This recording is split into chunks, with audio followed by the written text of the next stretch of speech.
But a club in Indonesia. Yeah, I think so. Yeah. What do they? How is it like? What do It you? was damn weird, man. I didn't really like. What time you all go first? 10 o'clock, 12 o'clock. I think 11. Okay. Then how was it when you walk in? She's very horrible. The music was like, the music was bad. What music were they playing? I remember they were playing Malay music? No, playing instruments. Oh, the live band Live band plus techno music lah. I don't know how they did it. Okay, that was weird. So I mean, that's not legit. Okay, so why don't we introduce yourself first? Yeah, so I'm Lancelot. Yeah. I'm in the same unit as you last time in NS as a trainer. Yeah. Can we see what unit is it? Can. right. Procom. What's Procom? Protective Security Command. You were the one that trained me and punished me. I didn't what? Yeah. You're my trainer last time, huh? What trainer? The triple T lah. You know, train the trainers. At the start lah, at the very start. Yeah, correct. Yeah, okay, yeah. I mean that's necessary one lah. Cause basically, okay, anyone who's listening to this, right? Whenever we go to a new vocation, normally the senior. I mean, it's normal for a senior to have to teach a junior, and then they have to go through the same shit that the senior have went through. You know, you cannot give any slack to them. Cause like, it's like you know what I mean? Like you suffer this already, right? You also want to make other people suffer. That's how it is, you know. But you know, now times have changed already lah. So now they don't really like have this kind of culture anymore. Really, man? They've changed a bit, but they lower the intensity a lot. Like how? So because now they have to go through basic training together with the troopers first, right? So they don't really have weapon training. But for the trainers, Yeah. they have to go through the trooper training also. Yeah. So they go to trooper training now. Then after that they go for triple T. So there's double. So it's more worse lah. So it's technically more. Not really, because jialat. the trooper training is more like chill now. Ma. Yeah. So Oh really? Yeah. It's so more chill. it's really much more conducive environment to learn, Okay. but not really like like wow, bang bang stuff lah. Yeah. No. Remember last time we just hit for the smallest thing we just like ask you to do push-ups and knock it down. Yeah, you're very mean. Yeah, you're very mean. I remember when we asked you to do this kind of thing, right, and behind some of us were laughing. We're supposed to take it seriously, but we were laughing behind your backs. I mean, that's what happened to subsequent intakes. I also tend to not me lah, but other people lah. Really, man? I think everyone was laughing. Nobody was taking it very seriously. Okay, maybe when I was training 163. Yeah, I didn't really take that seriously. But afterwards, right, I realized that that's kind of mean, So I took it professionally after that. Okay, so how do you do it? How do you do it professionally? What was the professional? Because I was training 165, right? So I was with Shamil. Shamil was like the. I thought you did 163, 165. 163, I was like I was only helping out Lester because Lester had to go for his. OD, right? Yeah, so for his stuff lah. So I only took in 163 at the end. But I feel I realized that it's like the toxic culture was there. I just pump for the sake of. No. I mean, yeah, I think you also understand why it is. Yeah, right? but only for like what? It's only for 2 weeks only, right? Or what? How long was the training? 2 weeks or 3 weeks only, right? But it's good enough to make you feel like you want to get out of here. I know, but after that, when you finish it, after you start becoming a real trainer, right? You're like, dude, everyone is just sleeping every day and just trying to everyone is just so chill and just want to sleep. Yeah, true. I mean, there's a sense of pride after you finish triple T lah. That's for sure. Yeah lah, correct. At first lah, for me, it's at first. At first, I felt like, oh, I did it. Then after that, when I got into the real job right, then I was like, oh, okay, everyone is just like, that's the same. Just want to sleep and go home and come to work and try to get out, of this place as quickly as possible. Yeah, that's what I get after finishing this. Yeah. Actually, I'm very shocked that you were just only like one intake away from me when you were training us triple T. Really, man? Yeah, you were. Me and Lester, yeah. So I was very shocked. Yeah. I had the most what? Oh, okay. What did I do? No, I think I was quite motivated during my triple T at the time, right? The train to trainers anyway. Anyone who don't know what's triple T, I was quite motivated at that point of time. Right, I wanted to do something like quite fun. Cause when I first got into vocation, I was like, okay, maybe this place is maybe it's like more like a bit like SOC, Then I'm like, okay, maybe they take it very seriously. I'll just do it. I'll just, like do my best and be like NS, like during our 3 months training, we're like, oh, yes, sir, thank you, sir, all this kind of bullshit thing, be a good person and stuff. Then I think that's why I was chosen to have to teach you. Yeah. But do you actually ever had like reflection of how we actually felt? I don't know. What do you mean by reflection of how you actually felt? No, like after you, like say you punish someone, right? Don't you have this sense of like, yeah lah, I do lah. Sometimes it's like not really right, or like how to say it's a bit too much. But why is too much? I didn't ask you to do a lot, right? What was too much? I really don't know. I really don't know. I'm sorry if I scar anyone, but I really can't don't remember. Because for myself, during that time we also did like the same thing. True, so true. So someone like, let's say less fit, like no offense to Guo Qing, but he was quite one of the lesser fit people. So he kind of got one of the worst end of the thing lah. Yeah. Like the more fitter people, I won't say who is it lah. But yeah, we didn't felt. I mean, it was bad, but so for him it will be much worse. But he managed to go through it. And then your intake, I don't think none of you were that not fit lah. You know what I mean? Like y'all were pretty fit, most of you. So I'm pretty sure that most of you could take the punishment. The only thing was my sweaty palm. I remember you asked me to hang the pull up for like 10 seconds or something. Whoa, shit. I mean now I can, but now last time wow. Oh, I still remember. You scarred me. That's basically scarring me. Oh, okay, yeah. Anyway, so I completely remember why you. But you see now you can do it. So the scarring was a good thing.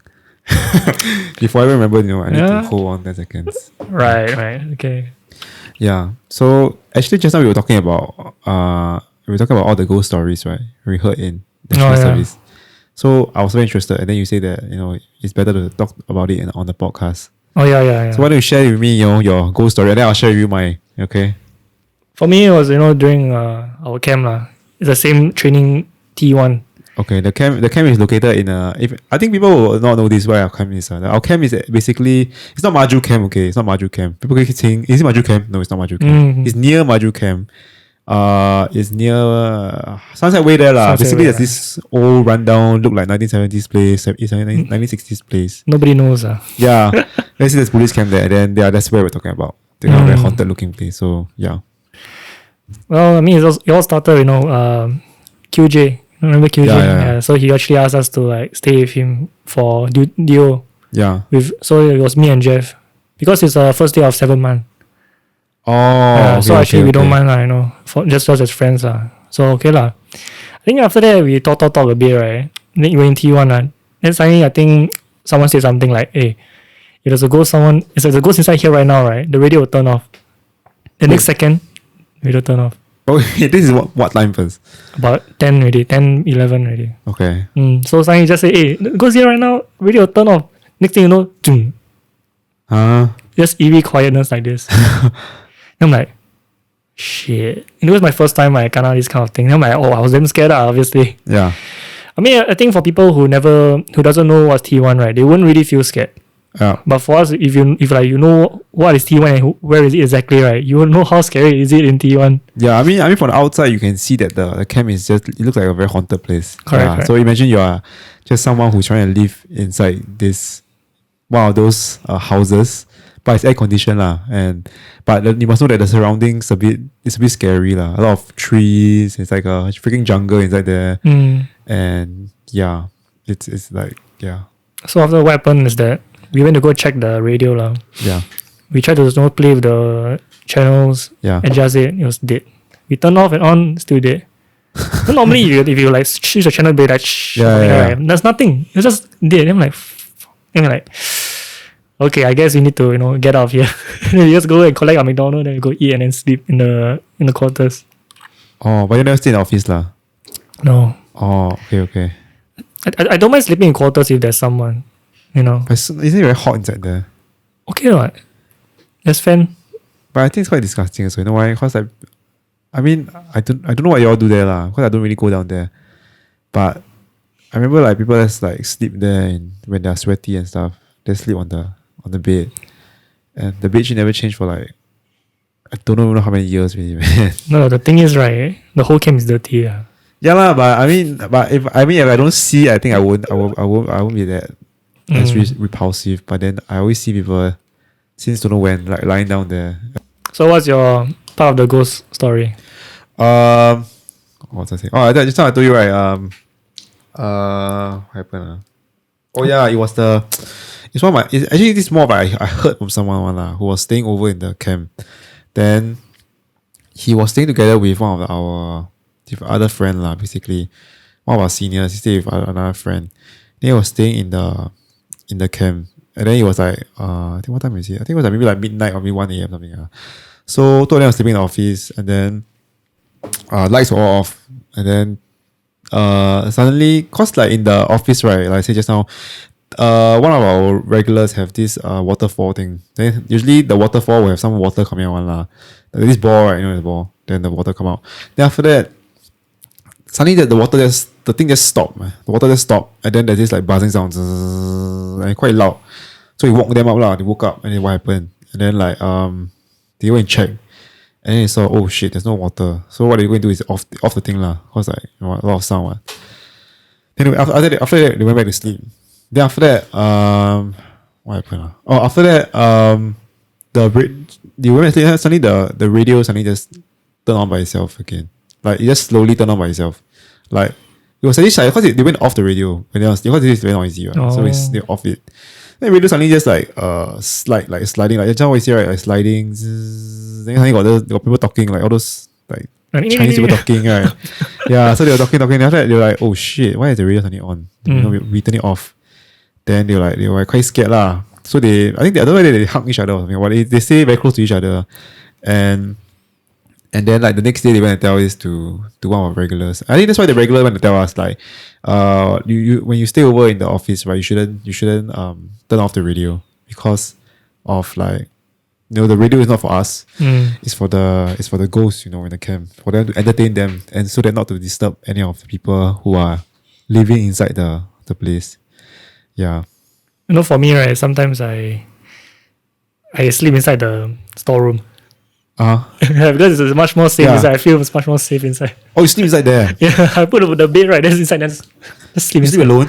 Yeah. Why you feel more scared? Because like you're in a smaller space and you're trapped. Not trapped, but you're behind another door, and then you're alone by yourself. So if you scream, nobody can hear you probably. Yeah. I don't know why. I just at the point of time I felt safe. But I put the door like slightly adjacent, like slightly open. So how do you put your bed? Like how do you position your bed? I face the door. Also face the door. But then the thing could be beside you. Yeah, I know. That's how I imagine it. That's why I thought of doing that because also it was much cooler like inside because like, the aircon was working better there. Correct. So I did think about that, but then I was thinking quite scary there. So how I did was I positioned. So when I stayed over that time, right, I positioned my bed against Sir Tan table there. Okay. I put the bed there. Then my head was towards Sir Tan table. So my leg was so basically just nice lah. I hide behind that barrier. Sir Tan is here, right? Then Sir Attack is here. So I sleep in between that thing. Oh. Yeah. So there's this barricade there. So that's again the thing. I don't know. I feel more safe. Then the thing is that I also on all the lights. I sleep. Yeah. For me, I on this one. You on this one? Okay. I cannot. I scared that if I off all right then. What if in the darkness I can see someone? Then that will be more scary. So I turn on all the lights. Then what did I do? Oh, then I couldn't really sleep well lah. I keep waking up. Then by the time I woke up the third time, right? I saw Sky Attack come in, walk in. Yeah, that's why I said, you on the lights? How you sleep? Yeah. Then I said, I didn't sleep much. He said, okay. Yeah, he came in at around 7 o'clock. Yeah, he come them early. Yeah, he was at 7 o'clock. Oh. After I pangka and go. Then that's why, right? That's the last time I do DO duty. Yeah. Huh? Wait, so you never go duty a lot? Yeah, that's why people were saying that. How come always don't do DO duty? I always give it away because people want the DO duty, right? Because they can next day off, right? But I didn't like because I didn't want to stay in the camp. Yeah, so I always give away the DO duty. So anytime they say Morris DO, right? I say anyone want to do, no? But always got people who want to do, because next day off, right? Yeah. For me, I subsequently become more afraid each time I do DO. So what time you do? I know quite a few times, like 4 or 5. I don't know why. I mean, sometimes you stay at regular, but then I'll stay awake because so Danny snore. Oh really? He snore damn loud one. But why we stay over? I don't know. I think he also DO. That's why. Yeah. So he's DO. Then I stay over. Then I think cannot. He snore like mad. But at least he's there lah. It's more comforting. True. But he sleep in his office. Yes. Oh, then he closed door. Open night, not how I hear the story. Like, I mean, it's loud enough they can hear. What? Loud enough you pass through the stuff. Yeah. I never checked before lah because I was sleeping in the storeroom. But it's so loud. Yeah. Okay, like, you know what? Then like, I'll stay in the storeroom. Because if he's there, and then I don't mind if I stay in the store. Yeah, okay. That makes sense. Yep. I thought you just stay alone, like by yourself only. If alone, I'll sleep in the middle. The Either. high-tech table there. Oh, but you open yourself to more threat. Like, your threat could be from the back and from the front. Because right, my plan is very simple. It's quite open, so I can either run left or right. It can't be. Correct lah, correct. So. But to me, for me, I think about it. I'm like, what if I turn over, right? Then I see the leg walking through. Because you can see the bottom of the table, right? That would be something I cannot lah. I think I never overthink that much. I think I overthink that much. So I kind of like position myself. Okay, how do I go and sleep? What if I turn this way? I saw the thing. Then yeah. So that's a DO duty, man. I hate it, and luckily I only did it once. Yeah. Okay, I guess I should now talk about me. Yeah. Okay. So similar to you, I also went to actually Sec 5. Yeah. Yeah, but I retook my O-levels again after that. So you went one more. So it's Sec 5 one more time lah. But I took it as a private candidate. But because of that, right, because I was in an official school, right, then when the NS later come, right, I couldn't defer. What do you mean? Because I was doing O-levels as a private candidate. So you cannot defer? Yeah, I cannot. Then how you take? Then how your O-levels? I do first, then enlist later lor. Because my enlistment letter was like November, right? But then O-levels were finished by late October. Oh, okay. But sorry, I don't get it. So after your O-levels, then you take after the first O-level you did, then you failed, then you did second one again. Then how come you got caught to do NS? I thought you would go poly first, right? Because I got my letter in September. But you don't defer, man? Cannot. Oh, I think maybe I didn't because like I saw police. Then last time because I was from MPCC and then I'm like, I like police. But when I went inside NS, it was just a complete different story. Why? What's the change? You see the culture, I didn't really like it. Maybe just HTA, HTA is very toxic. Really, man? You feel so? Like, everything is so, like you feel so oppressed. Oppressed? What they do to you? Huh? Like, everything was do, sir, yes, sir, everything, yes, sir, here. I mean, you go army, the same thing also. No, but it's a bit too much, don't you think? Like, when you go out, right, nothing like this applies. I mean, a bit here and there, maybe there's still sedia and like discipline, but it's not like to the extent like everything must knock door and say, good afternoon, sir, I'm Yeah lah, correct. I mean, they're just trying to instill that kind of discipline. I'm not sure whether you noticed that, but when let's say you go and knock a door on like some shit and HTA, you're a trainee, right? Even the people who receive you, right? Also like, what are you doing this? Like, yeah, you're a trainee. Okay. Yeah, come in. Yeah. They're also not very like used to this thing. Yeah. So I kind of took that as like, oh, okay. I think it's some people. I know like some they become very power hungry. Then that's the oppressing moment. Oh. Yeah, okay. I mean, I never see that way. I'm like, I don't really care. I think you're the just go with the flow, is it? Yeah, I mean, like, you're here for 2 years, just suck it up.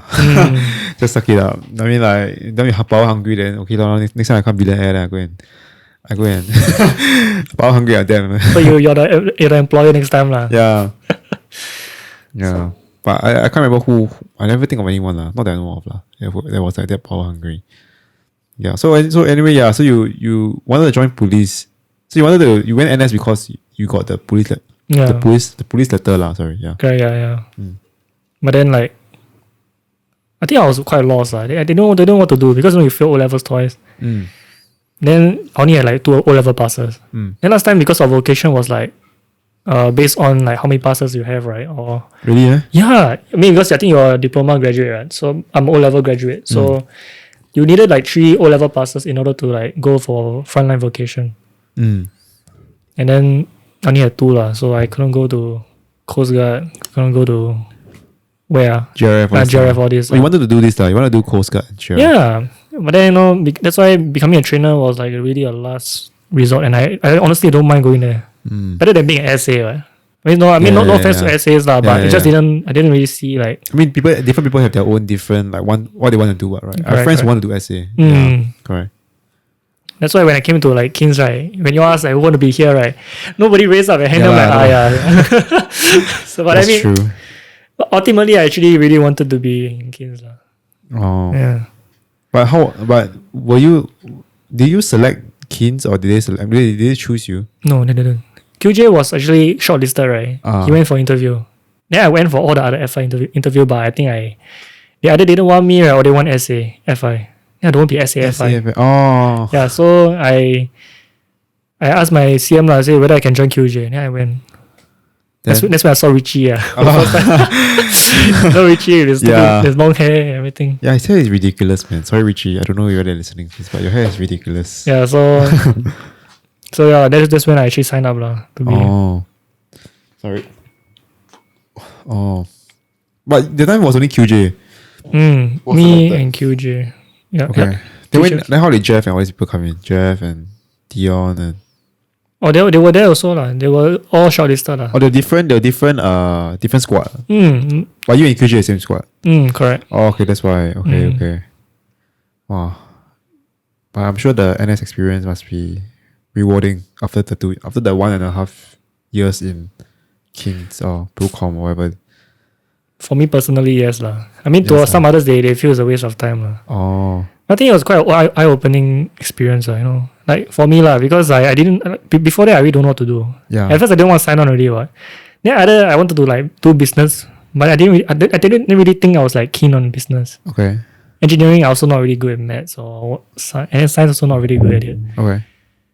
So I mean, the only thing was like similar to Matthew, I like history. You know, so I like. Oh. I mean, my English was also not bad also. So How history like? the war. War. I was really into like the war and everything. Like very interesting. So what's something that you have read or seen recently about wars and stuff? I think it's about the Taiwan and China conflict. Oh, Yeah, have you heard? That's quite a new intense thing. Yeah. Yeah, but I mean, let's not go there lah. It's a bit Why? a bit political already, I think. Nobody from China or nobody from Taiwan or nobody that is honestly I don't think anyone who is like of high level importance is listening to this podcast. You never know, you know. Maybe one day you blow up, right? That's like you come back here and you say, Yeah. But I think I know not like Xi Jinping going to listen. Hey, wow, overtime more is up again. Yes, I'm going to listen to this. Kind of listen, man. you don't know, man, the Chinese spies or something. Yeah, maybe. Yeah. But I saw my viewers. Yeah, they're mainly from Singapore. That's the main one. Then amazingly, I have some people from the US, Germany, Japan. One or two lah. Yeah, but the US are quite surprising. The US because it's like a few states that are listening, and then I'm like, oh, okay, quite interesting. Yeah, but I can understand the one from where? From Canada, because my friend's from Canada, so that's understandable. But wow, I'm quite surprised. The Japan one was like, wow, I'm famous there, man. One person who famous will be okay. I'm famous, man. I'm going global. You never know, man. In the next few years, if you keep on doing this, someone will notice you. Maybe lah. But my friend keep telling me, you need to find someone who is like maybe you say you just need to find one person that is like famous or something. You interview that person, then you probably blow up. Or you see something controversial, you say.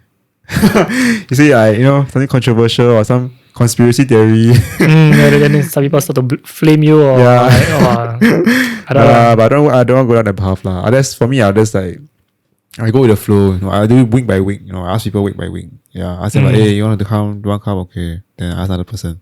Yeah. I mean, this Singapore lah. Yeah. That's the source of Singapore. Yeah. So what? So what other wars are you interested in? Are you interested in all those like World War II and stuff? Yeah, man. World War II. Actually, World War II, World War One. I mean, but that's just for story wise lah. Just learn like to read about it. Not too much on like wow, write some kind of theory about it and all this. Why cannot? I don't know. I mean, you can pursue it as a passion or something. Maybe when I was younger. Now I feel like I changed a bit already. So so not that interested. Yeah, not that interested anymore. So now why are you more interested now? I think like working with others, human resource. That's why I joined human resource. Oh, so you're studying human resource now in SP, right? Correct. Okay. So yeah, I just want to like learn how to work better with people, understand others. Show like so it should be quite interesting. We learn a lot of empathy and everything. Which I feel is like quite important. But your SP, your core is how big? Surprisingly quite big, yeah. I mean like 5 classes, 4, 5. One 6. class got what? 30 people. About 25. So around 100 and 130, around 130, 25. Yeah, so it's quite big. Yeah, quite a big cohort. And right now you are 20. You're somewhere is 23, right? Yeah, 24 this year. 24. And then the people you're studying with are like what 17, 18. Haven't gone through NS yet. Oh, yeah. So how do you manage to fit yourself with these people? Yeah. I feel like I've become a bit more immature. That's Really? for sure.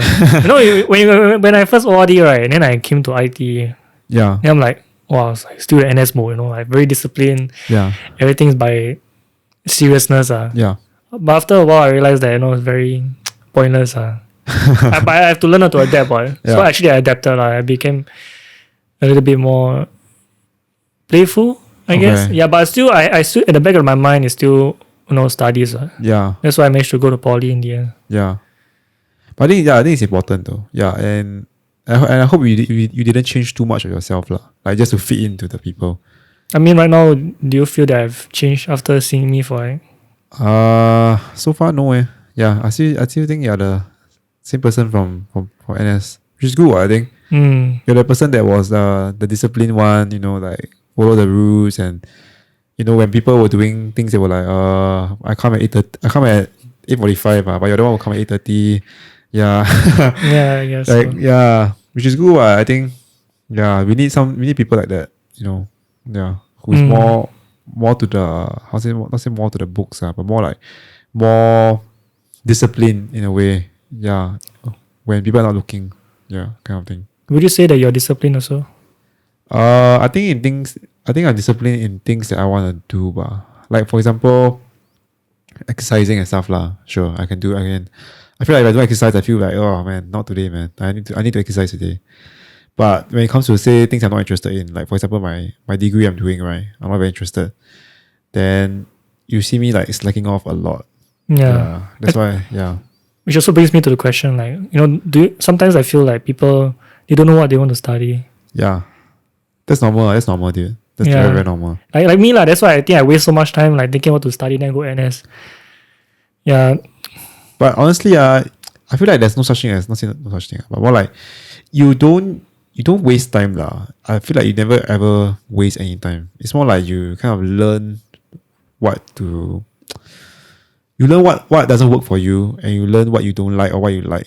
Oh, that's a very good way to put it. Yeah, it's not like you waste any time. Yeah, because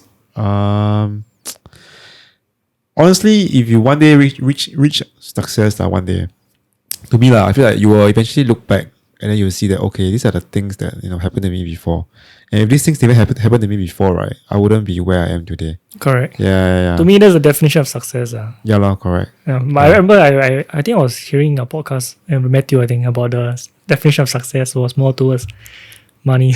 Really? Did I say that? I think okay, that's a realistic thing lah. Yeah. But I mean, everyone has their version of success. Yeah, but yeah, this was something that I recently think about lah. Because I've been through some tough times, but then I also went through some good times also lah. So I kind of like look back and see like okay, if I didn't went through all these bad times, I wouldn't reach to where these good times are, and then vice versa lah. Yeah, but. So you're going to more of a business field now, or? Now I am more focused towards what am I doing? I'm more focused towards finding a job now, but I'm more like just mass applying. Hopefully can get something and then see how it goes. You won't sign on. I won't sign on, man. I heard. Actually, why don't you? I thought you want to sign on actually. When I was in NS, I heard that you want to sign on. Yeah, I did. Yeah. I what happened to that? For me, like, actually, I don't really say this much lah, but I'm under sponsorship now. Oh really? Oh SPF. Yeah, my home team. Oh, so you want to sign on lah, basically? Yeah. So. Oh, okay lah. Yeah, but back then I didn't really know about this program. What program is this? Like sponsorship lah, program. How do you apply for this program? I applied it during IT. Luckily, I have very high grades. So when I applied, it was quite good. I almost messed up the interview for the first time. Why? Why was the interview? I think I think suddenly I was like quite intimidated by the amount of like people there. Because everyone's like, I mean, I'm very used to high ranking people, but then not to the wide range. Right? How many of them were there when you walk in? Like about 12 panel of 12? 12 people just interview one person? about 8, at least 8. So one from each department, right? They're all wearing their full U. Yep. What? Then what are you wearing? CV, why for you, man? I mean, you wear your t-shirt and your no lah, jeans. obviously like interview attire, with a shirt and tie. Okay. But 8 people Yeah, I think I came with a script, but I think that was the worst thing to do. You brought a script with you? No, obviously not. But like you don't mind. Okay. Script. Okay. Then I think I messed up. Then I'm like, shit, man. I restart this. Then I started to just be natural lah. Which I think what you say is correct. Just be natural in your podcast. Yeah. Then everything will go fine. True. But can I ask like what's the highest ranking person there? I don't know. I can't remember the ranks. Can't see I mean, I see that, but I can't remember lah. It's like DSP or something. I don't know. Oh, it's quite high up. Well, just for 8 people just for one scholarship. Wow. Yeah, it's quite intense. Yeah, man. So you how do you find this scholarship one? Like where do you go and find it? Online. I think it appeared in my feed. Oh really? Yeah. So okay lah, might as well lah. Thankfully I did, and then now I guess I'm quite secure as of now lah. So after your this human resource diploma, then you will join the SPF already. Yeah, correct. Oh, can you apply for another sponsorship to go degree? No, cannot. That one will be when you're inside the unit law. Oh, so this is when you're inside. Okay. So you sign on as what? As a sergeant? Correct. Oh, okay. But I mean, I definitely plan to further my studies. Definitely one. And plus, you already have this sponsorship already. I'm pretty sure they'll give you again one. Yeah. Oh, that depends. I mean, you probably do well in SPF lah. Yeah, you do well in SPF, then you probably be able to apply again. Yeah, that's true. Yeah. But they're paying you also, right? During these 3 years. Correct. Wow, sure, man. Then must you go through the basic training again? Yes. Must go through again? Yep, I have to go through 6 months of HTA again. Booking left, right, left. Oh, dude. Yeah. 6. Okay lah, but I think they'll be more lenient. Is it more lenient? Yeah, correct. Yeah, more lenient on you lah, because like firstly you already graduated, you're already like so-called working, so you probably wouldn't want to be like shouted at all the time by some random You still will 19-year-old person who haven't ORD yet. Yeah. I'm pretty sure lah, because I think we did see some people, right? Like those people who are regulars who are going through their training in HTA. Then the F5 for them was more relaxed for them.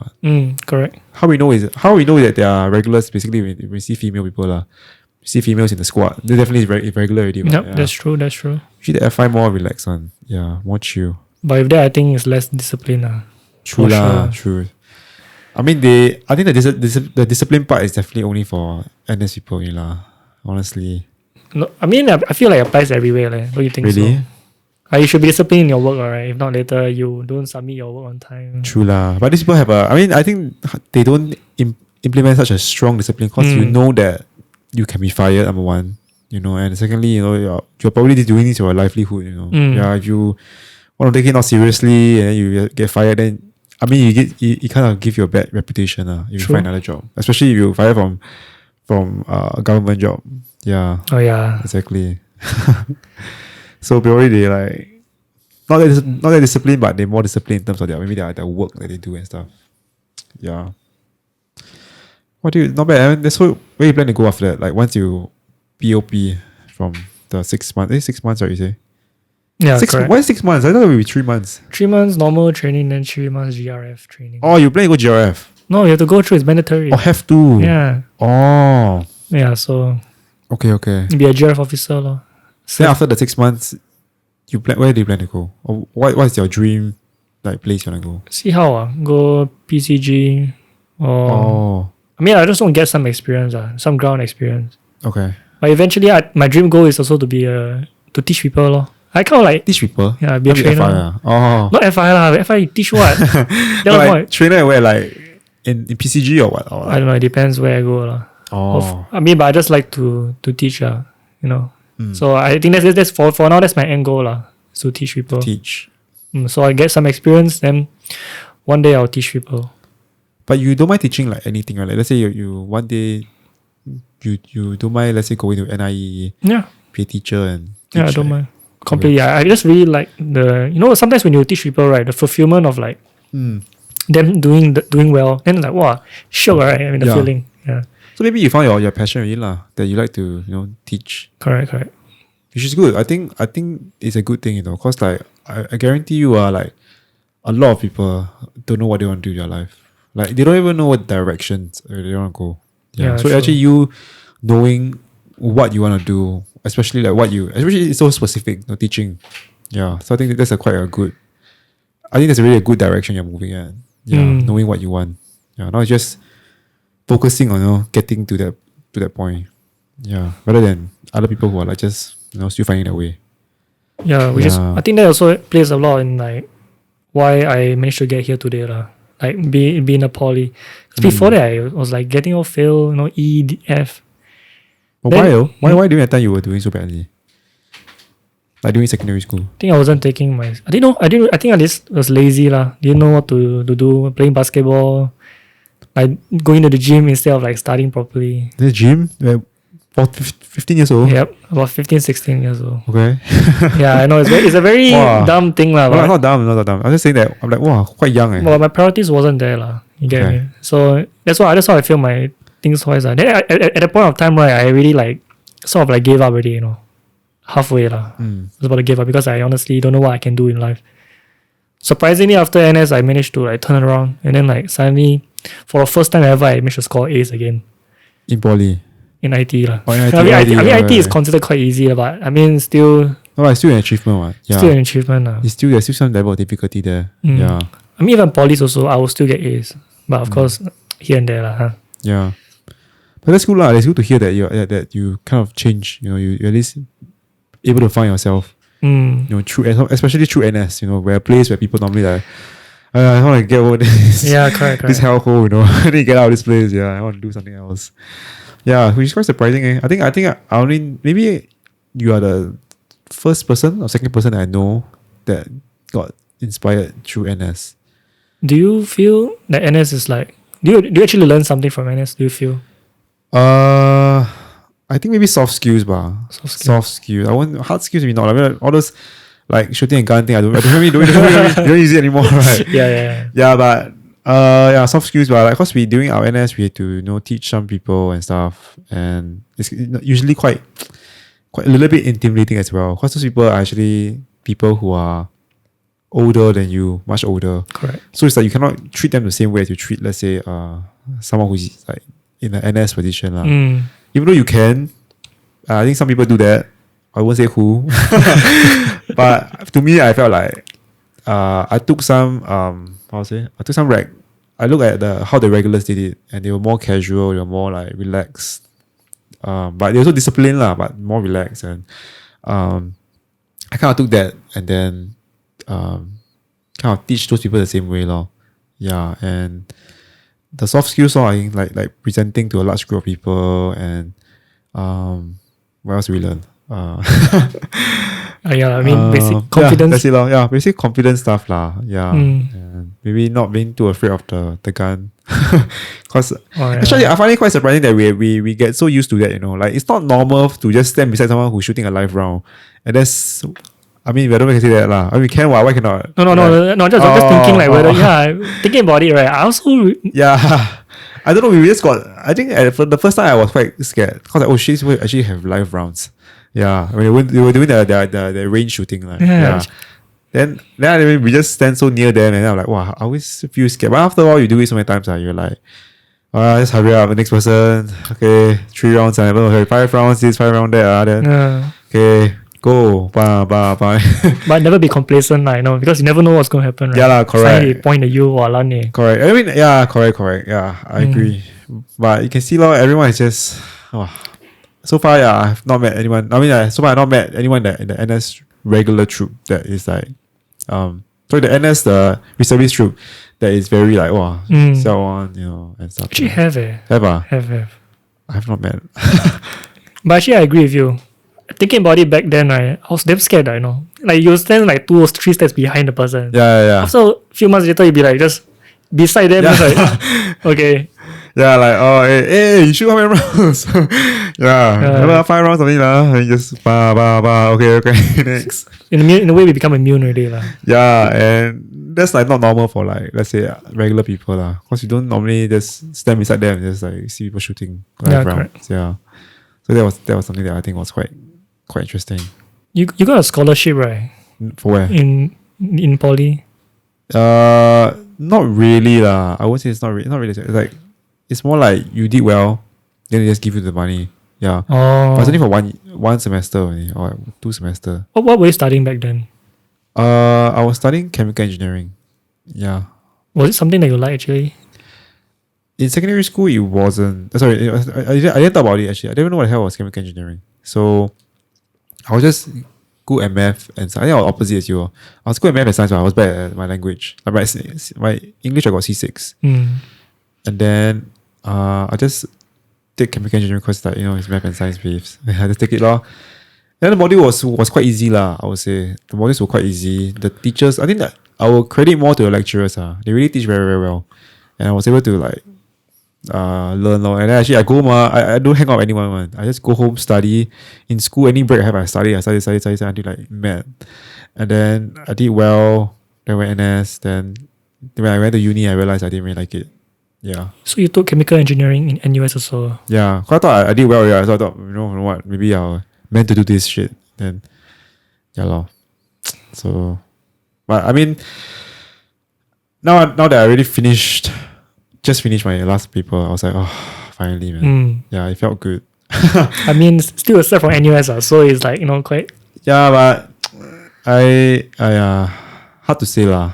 Honestly, though, to me, I feel that graduating from NUS or NTU or whatever, I feel it's not that important.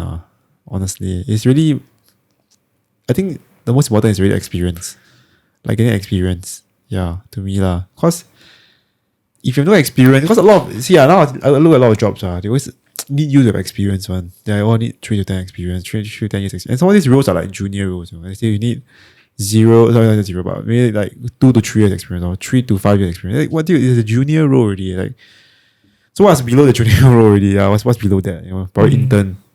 Yeah. So you probably, so I'm not saying that a degree is not important, but I'm saying that I'll say that if you ask me experience or degree, I'll say experience. Given a choice, right? Let's say if we can rewind time, yeah. Will you actually work first, then go uni? Work first. I don't think so. Still go uni. I'll go uni, but I'll do different course. Yeah, I'll do even more general course. Yeah, like business, business admin, kind of bullshit. Or if I can go back again, I'll do computer science. Yeah, this is good because I think some people will need to hear this, right? Yeah, especially younger viewers. Correct. But I always tell people you can't turn back time. We can move forward. Correct. So we get to do what you have to accept what you did before and kind of like find your way forward, Yeah. For me, I feel like for people who are younger, right, and listen to this podcast, right, actually will benefit from this. Really? Yeah, don't you think so? Like people will actually like see it from different point of view.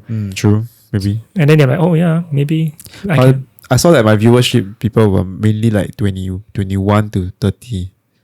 Yeah. So anyone is still okay lah. I still haven't penetrate through the younger generation. The like 18 or 16 to maybe with me lah. Because right now all the people that I know is all like super young. Yeah. I don't know whether they will listen to 2 hours podcast or they will be more of in the TikTok version. I need to do that.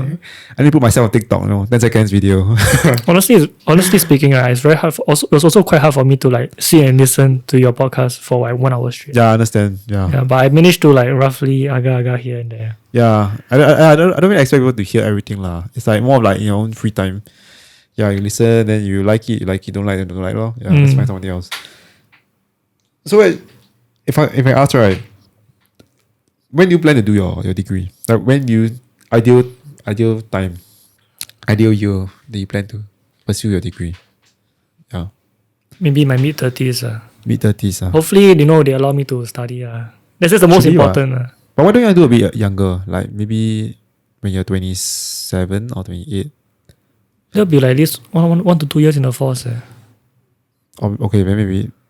Okay, what, 28, 29 like that? Maybe so lah. If they allow. I think they should. Yeah, but then you'll be about 3 years in already. Yeah. We'll see lah. I mean, most important is they allow you to study, and then I don't know how are their plans. You know, are you allowed to take night classes, or do they give you like off? True. Do they pay for you, or do you pay for yourself? True. I think you should go and ask them first. All this thing. Correct. Because I mean, you never know. Maybe they say, hey, yeah, actually, you can just stay 1 year, then you can just go and do your degree. You know, kind of thing. That'd be the best thing. Yeah, cause one thing I'm afraid of is that after 10 years, let's say you want to do 30s, right? That's about what, another 7-8 more years. Then you will really lose some kind of motivation to go and study already. You're like, why do I want to go back and study? You know? And then it's like 8 years already. You're 30 plus. You probably have a family. You know, settling down. Studying and working will probably be quite a hard thing, lah. Rather than your younger years. You know. Actually, I agree with you. Honestly. Yeah, but you plan to do human resource, right? Let's say you do your degree. Oh no. No. Yeah, if I give a choice. Yeah. Marketing. Yeah. Actually, I quite like marketing. Okay. But recently I've learned that marketing also goes like towards businesses, like business to business, and not business to like consumers. Because most of the time it's business to consumers, right? Yeah. I never really thought about business to business. Yeah. Well, it's damn hard if you think about it. So, I mean, I don't mind a challenge.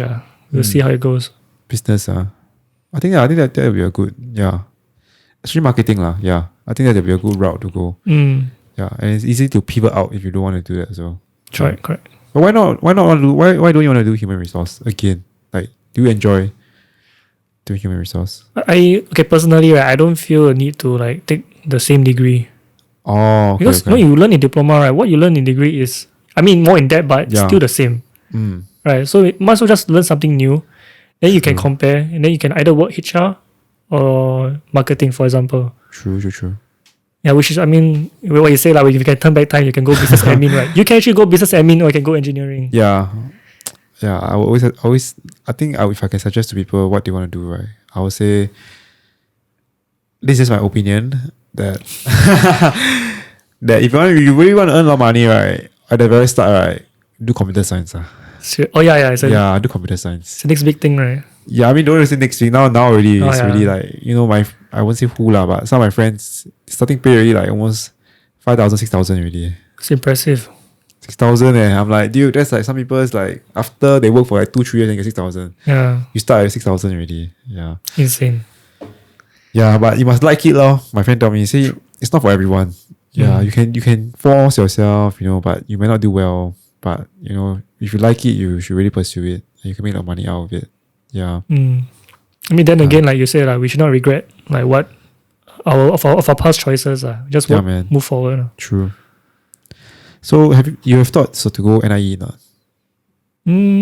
Yeah, I actually did consider before. Then we'll see how it goes. I mean, it's like still got a long way here. And never know. In my 40s, I want to just quit and then just 40s join. Cannot lah, dude. 40s. You never know. I mean, like actually, honestly, people also do career switch around that age also. But to teaching 40s. I mean, I don't know lah. Maybe something else lah. But you never know. I mean, like you can pursue something. Okay. But sorry, do you say like what made you like teaching? Like why do you like to teach people? Like, you see something about the satisfaction, right? You get from teaching people. But I mean, also the way you see like other people teach, like some of the experienced regulars when they teach, right, it's quite inspiring. Like who? Like Choi. Oh, Sir Choi. If you see the way he teach, like it's quite inspiring. And then I also like feel the same inspiration to like not replicate that, but also put it in my own style. So how have you put it in your own style? Be myself. Be yourself? What do you mean be yourself? No, be yourself. Oh, be yourself. I thought you be yourself. Like, what do you mean be yourself? You be yourself, and then like you just implement those like that passion of teaching, right, into others. Okay. I mean, it's just what I've done also in school. In school? How? Like showing leadership. So how do you show your leadership? You say, I'm the oldest. No lah. I mean, like support others lah. And then like if they don't know what to do, right, don't know this part, you just teach them accordingly. So what are some projects you have done like that you have shown this kind of leadership? Those small module projects. I think big projects. I've just been like a normal supporter. But I mean, just support myself, support the team lah. But in like small groups, when we do like marketing, for example, I will try to like inspire others or like, tell them like, your own point of view, and then you like teach them. Oh. Like because sometimes they don't know what's this, or then you like, since you're more experienced, right? Yeah. Or let's say you know the topic better, you can tell them, then they'll be like, oh yeah. But do you think that the younger generation, I mean, because actually you're quite young also, but I don't know how to say, the younger generation, okay, how are they very different from you? Like, what ways do you feel that they are different from your generation? I don't think it's generation, but more of age, maturity. Maturity, but like the way they talk and stuff, Yeah, or the way they do their work. Do you think there's any different? the way they think. The way they think. Because they have not seen the real world like we have seen. So what do they think? Like, what do you mean by how the way they think? I mean, because we cannot blame them because they have not seen the real world, right? So they will feel like you know that they are not like, they're not mature yet. You're not adult yet. What do they do? I don't understand. I can't understand. I don't know. To me, my head is like they just do TikTok videos and that's it. I don't know. I have no friend who is below the age of 23. So I don't know anyone who is 16, 18. I don't know how they talk. I think they just have. I think they are serious in their stuff, but they also like to have fun still. It's all about friends, all about, I don't know, about having fun. That's not very different from our generation. What? No, but if you think about it, right now, right, what we all talk about is just work. True. Our aspirations of future, family, house. You don't talk to the 16-year-olds and 18-year-olds, right? But do they think about that? No. No, they don't think about it. So it's a very complete. They all talk about K-pop, all this like. I mean, like, okay, like, I get it lah. Okay. Young things But how do you fit yourself in this kind of thing? I'm like, oh, so tell me more lah. Like, oh, what's really, this? man? Are you interested or not? Yeah lah. I mean, have to lah. It's not if you'll be the all one out is like quite. True. Quite sian sometimes, But what is something that you find very interesting that you have learned from them? Or like maybe they share you something, right, that you thought was quite interesting. Or they're damn smart. What about they're damn smart? You're just very smart. I feel like young people, honest. I mean, okay lah. I wouldn't. You're quite young also, you're like 20, 24 only. Yeah, but I mean, 3 years older than you. I would never neglect like people who are younger, like the thoughts of or the suggestions of people who are younger, because some of them really give very good ideas. And for sure, right, if at the fact that they are so young and they can give this kind of good ideas, right, when they grow older, they're going to be even better. True. So that's one thing that I really admire about them. But I'm quite surprised they don't ask you more about NS. Yeah, or like maybe they shy. Maybe shy. Maybe because like, how to say? Maybe you're police, that's why. No, I don't believe so. I don't know. I mean, it's very rare to get the police letter. You know what I mean? It's not like everyone will get it. Actually, I'm very shocked also. Nobody talked to me about it. Like, what? I want to share it, but then nobody want to ask. Okay, no, never mind. I'll keep it to myself. But were people shocked that you were in there? Like, you're 23 when you go in, you're 23, right? People say I'm very young. I look very young. So you look very young. But the moment I expose my age, they'll call me like uncle. No lah. I mean, that's just for fun. But the reason why I think you look a bit older is because you're very tall also. Yeah. I don't know. I'm short lah. But you look very tall and then you look young. So I always assume that maybe you look a bit the tallness kind of give you that older look kind of thing. Yeah. I give off the very brotherly, older brotherly kind. So you take care of them lah. Yeah, correct. Wow, shit. I think I'm also very like quite close with all the lecturers. Not all lah, but most of the lecturers, because they see you mature adult. Yeah. Easy to talk to. Yeah. I think that's good. I think it's good that you are getting close to all your lecturers as well. Because next time when you do your let's say you want to apply for police force, but you sign on, right? Did you sign on the police force? You sign on. I mean, like you went through the portal and everything, right? They need referral, right? Right. What regulars? Oh, you asked the regular. I think I heard about you talking about. Yeah, correct. so I think it's important to get this kind of like referrals, especially your lecturers, and getting to know them. Yeah, cause I mean, doesn't have to be signed on lah, but there are other jobs out there who expect you to have like some kind of referrals, and it'll be good to you can easily ask your lecturers for help. Yeah, cause I went for this program, then they asked for 2 referrals, and they need 2. And then I don't even know who to ask because I got no teachers that I know in my uni there. I don't know any of them. I don't even see them at all. So I kind of like, went to my poly and like email like one of my lecturers randomly, hoping that he will remember me. I'm pretty sure he didn't. And I said, hi, I need a referral for certain situation and stuff. Could you help me write a referral? So did they? Yeah, he did. But I didn't read it. I just what I too paiseh. I don't know what he just sent me. I just print it out. I just submit it. Okay. Yeah, my other referral was from my secondary school teacher. Yeah, who I sometimes I gym with him. Yeah. You wouldn't ask like Sir Danny or I don't know. It's just I wasn't that close to them. You know what I mean, and I wasn't that close to them, so I think it's too not weird lah. But it's more like just not very close. Yeah, I'm not like Matthew. He went to ask Sir Jason, right? yeah. That's the most random. Like what? I mean, for me, I like to have a good relationship with everyone. I try to have lah. That's good. Yeah, but and I don't know. I mean, you can't please everyone, right? True. There's always someone that doesn't like you. So who do you ask from the S-Mall regulars for the referral? Choi and Tony. Oh, so Tony, yeah. Yeah. Oh, yes. I thought Mr. Danny and Mr. Choi. Yeah. I mean, maybe next time lah. But I mean, for me, I always feel like I'm very feel. How do you pronounce? I don't know. I'm just very like in depth lah to Sir Tony also lah, because he's also my mentor, right? Our mentor, right? Yeah. So. But to be honest, I'm not very close to him. I think. Yeah. I mean, but maybe you're close to him. Yeah. Used to lah. Used to. No lah. Yeah lah, of course. Yeah.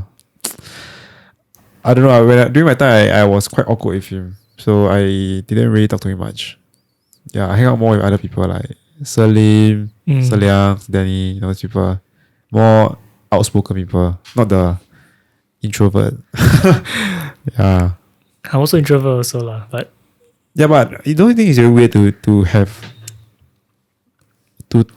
an introvert trying to express like I don't know how to say this, but it's like two introverts together. And I'm an introvert also, but Sir Tony is like another type of introvert. Yeah. He's the kind of guy who like you don't want to get on his bad side kind of person. Correct. Yeah, he's not like those free and easy. Yeah. So maybe that's why I couldn't click with him. Yeah, I was a bit. I found it very hard also. For me, I only can click with him when it comes to work. Yeah. I don't know how he can click with some other trainers who are much closer to him. Yeah, I won't say who is it. There are some categories you need to hit lah. Then you open up. Correct. Oh, dude, you're going to be a police officer, man. Can't believe it. Yeah. So I don't want to let people to know. Oh, why? What's the secretive stuff? Oh. I feel like the more you tell, right? Yeah. The more you tell people about aspiration, right? Then the more it won't happen. What do you mean by the more it won't happen? The more because you're so used to like telling everyone, oh, I'm going here, I'm going there, but then there's no effort that you're putting in. Oh. So the effort is from your mouth, but not from your actions. But I want to go there. But I understand what you mean. You understand what you mean. Yeah, you don't put that kind of unnecessary pressure on yourself, right? You don't put that pressure. People are saying that, okay, this guy say this, so he must do this. Okay, that's a problem because I already have. Yeah. I already have. So that's why there's a lot of pressure on me already. Then I realized that I should not. So I'm trying to like revert now and then like just focus on me, being me. Okay. And not like hitting anybody else's expectations but my own. Okay. Yeah. So once you reach that position, then you would tell people lah. No lah. You still won't? It's a secretive kind of thing, right? Don't you think so? No? Oh, okay lah. Okay, up to you. Yeah. To me, not very secretive lah. Like, how is it secretive? It's not like you cannot put on LinkedIn like that. Cannot. I mean, not until you get out of there. No. Oh, really? Yeah. I didn't know. So wait, can you even say that you're a police officer? You can, right? Can. Okay. But I'm not saying where only, what? Oh, okay. Dude. So Coast Guard or JRF law? No. Oh, okay. Well, luckily I still remember. I still remember you said that to someone. Like in somewhere I heard it that you want to go this position. I was like, oh, okay. Then now I kind of flashback like, oh, okay. That's why I went through the hard way lah. IT to poly. I was considering to go private school actually. Which private school? Kaplan. Actually, in fact, I did. I actually did study in Kaplan for 1 to 2 months. Then what happened? I decided that I want to take the official route lah. I know, like a more recognized route. But Kaplan, you get what? The diploma? Get a degree. You get a degree? I mean, you diploma, then go degree lah. But even though it's recognized by the government, right? But it is not. It's a lower chance Of what? of getting in. Oh. If you compare like degree holders like NUS, NTU, all this, right, to a Kaplan holder, right, they rather pick the NUS guy. Oh, okay. So I'm like playing with my. I'm playing with like chopsticks, Oh, you just want to reach the odds, Yeah. you want to get more chance to get in. Correct. Okay. But how fast will you complete Kaplan? If let's say you go the Kaplan route, Oh, definitely much faster. Maybe 3 years. diploma. 1 year diploma. I think 2 or 3 years in uni. Yeah. Oh, I that's think fast. 3 to 4 years. I know it's definitely shorter than the normal route for sure. Oh, that's fast. Yeah, correct. Dude, that's fast. That's like almost like 3-4. That's like completing a degree, but you complete everything. Oh, dude. But okay lah. But I think, yeah, like you say, it will be a bit more difficult to get in SPF. Yeah. Let's say if I wasn't going to SPF, then maybe I wouldn't mind going private. If you don't mind. Oh, yeah, true. Yeah, but True, money true. also is another issue. Oh, it's more expensive. Yeah, about 30K, For the whole thing. for a degree. Plus the diploma. Plus diploma, I think maybe 40. I can't remember the prices really because it's been a long time since I've seen the Price list. price list. But you say you were in there for 1 to 2 months. So how do you get out? If you really pay to pay, right? After you finish okay, because there's a basic introduction, so they'll bring you English, maths, and I forget what's the other thing. So there's like a boost like that, like a restart. Because when you never study for like 2 years, right? Oh, your engine really stops, man. Yeah, I understand. So that program really helped me to like start my engine back. Yeah. Yeah. So yeah, I was inside the basic program for about 2 months. Oh, then after you Then I stopped lah. you just quit. Then I went to IT. But you didn't have to pay like a deposit first, man. Or like some kind of. Because the basic course I paid already. Oh, I you haven't paid paid- for the basic course. Yeah, I haven't paid for the diploma yet. Okay. But the people in there were also like younger people also lah. What? No man, adults. All very old. Adults. Oh, adults. So I mean, working with adults is nothing new. But you can see differences between adults and teenagers. Yeah. Also especially working with girls. Very interesting, like news perspective. Because I never really worked with like a lot of girls. In school or now in school? Yeah, now in school. Oh, so how are they different? How do I say? I mean, Very expressive. oh, very expressive. Like what? Yeah, they love to throw out their ideas. They're very creative, The guys are what? They will keep quiet. The guys also will give, but I feel like guys are more dominant. Dominant? Yeah, they always show like their dominant energy, like they want this, but they don't give chances. I mean, maybe that doesn't really apply to my course. Stubborn, is it? Yeah, that doesn't really apply to my course because majority are girls. So, HR, what? Yeah. Yeah, so girls have more power. But if I see like a course with like more guys, right, and lesser girls, right, the guys will always override the girls one. Oh. But what's the guy to girl ratio in your course? What's the guy to girl ratio? Like, what's the gender ratio? 5 guys and 15 girls. What? Do we just like Yeah, 1 4. 1 to 3 lah? Yep. Oh, so such a big difference It's a very big Wow, difference. Dude. Wow. So it's very interesting. But do you ask them why they want to do HR? Yeah, I mean they do they explain like during the like orientation. Oh, you have orientation. The camp. I mean no camp like COVID ma. So last year was orientation COVID, is more yeah. during in the classroom. So they gotta say here and there. I think mostly some of them inspired by their auntie uncle, inside HR. Oh, wow. Some just because they want to learn. All the very like how to say predictable answers because HR is a place where you learn to work with people. Okay. So yeah, they all say that. Then what do you say? I'm from SPF. Oh shit, I said. Oh wait, sorry. That was my answer. Learn to work with people. Oh. Can't remember what's theirs already. Okay. But theirs is something to do with HR. I don't know what. Wow, dude. If you tell me to go back in time now to go and hang out with these people, I think. Oh, it's hard. It's I very don't think hard. I can. Yeah. Reason why I say that I grow more immature, right? Or maybe not immature. I grow softer. Yeah. Because when I went back to reservice, right, I was like, wow, I'm completely like, I feel like more of a student than a trainer now. You feel more than a student because you never go back for so long already. What? Yeah. Then I feel more soft. Then when it's like, then there's scoldings and everything, right? You will feel like, wow, I kind of affected. Last time, you don't really care. You just, okay, let's do it. More garang, Now Yeah. a bit softer. But it could be because you also ORD already. You know what I mean? Like you ORD already, and then you already have this kind of like, I just done with this shit. I don't really care about pushing people to their limit and stuff. Fair enough. Yeah. That's what I think lah. I mean, I haven't go back to reservice yet for very long already. And they just call me back soon. So As trainer. I don't know. So I think so bah. As trainer, I don't know. As trainer, not trainer, I don't know. But that's me to come in full U lah. That's all I know. Then I cannot defer already lah. Cause it's in September. It's in September. And then my official graduation is August. Oh. So yeah.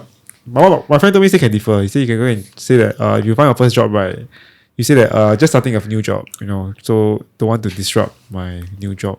Like, you just started like the first month.